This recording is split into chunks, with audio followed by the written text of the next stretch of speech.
In today's episode, we'll answer the question, can you make money from YouTube videos? Hey everybody, my name is Eric Muss-Barnes. And I'm Kate Bergeron.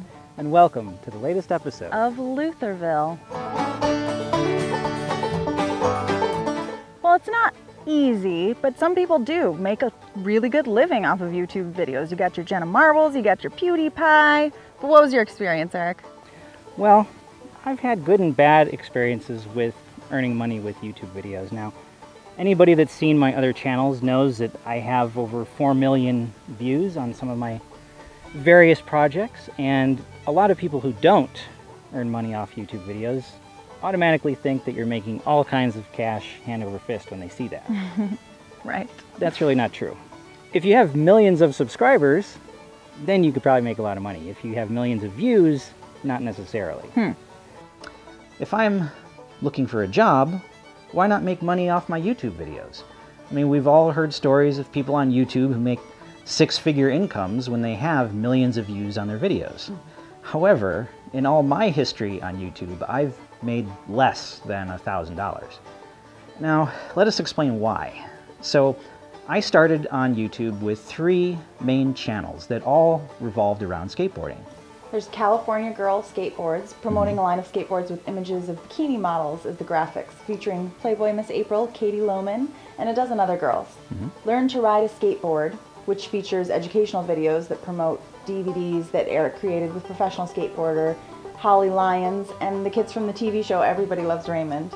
Finally, the last channel was Skateboarding California, which features skate park reviews and interviews and contests and lifestyle tapes of videos with skaters from all over the world, including X Games medalists like Jules Lynn and Lizzie Armanto.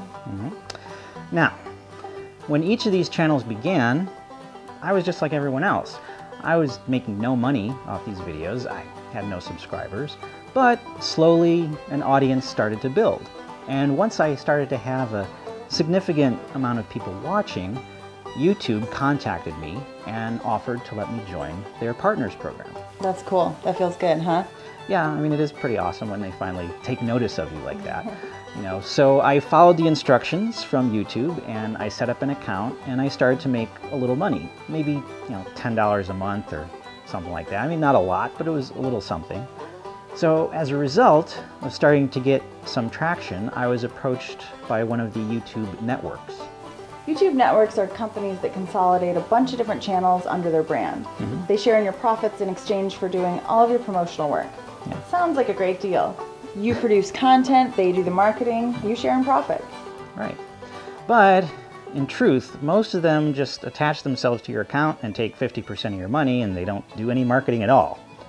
There are some legitimate networks out there, but the majority of them are kind of shady. And unfortunately, because I was naive and I didn't know any better, I got involved with a shady one. They promoted me for about a week, and then they ignored me completely, collecting half my income and doing nothing to earn it. Actually, he did it twice. Yeah. A few months later, a second company approached him, making all kinds of promises and writing about how they would promote his channels. Yeah, fool me once.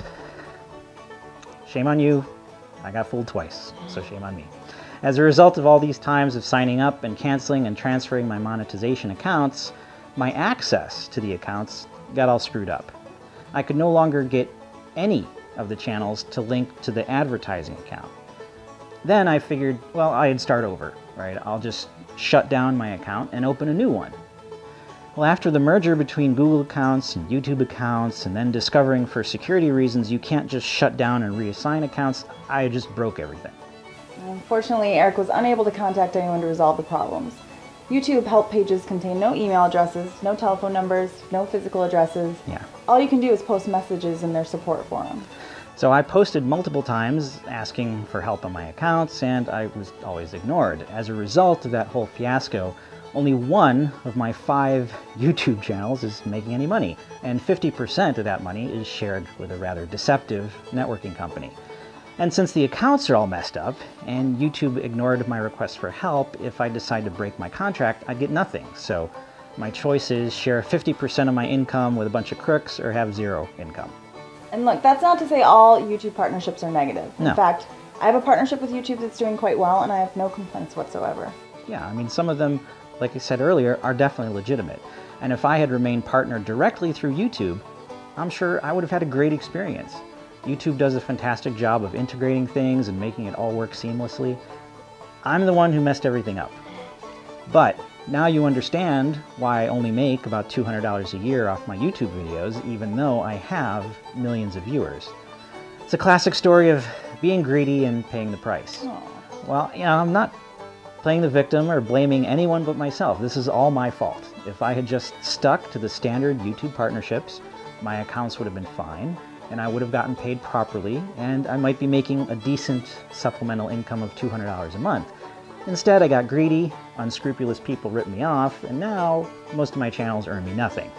And now you understand why Eric is not paying for Galatea Meridian off his YouTube videos. And why I need a job. And why he needs a job. Yeah. Ugh, that really sucks. I'm sorry. Well, that happens. That was an awkward ending. We just wind down. We'll use the green screen ending for that one.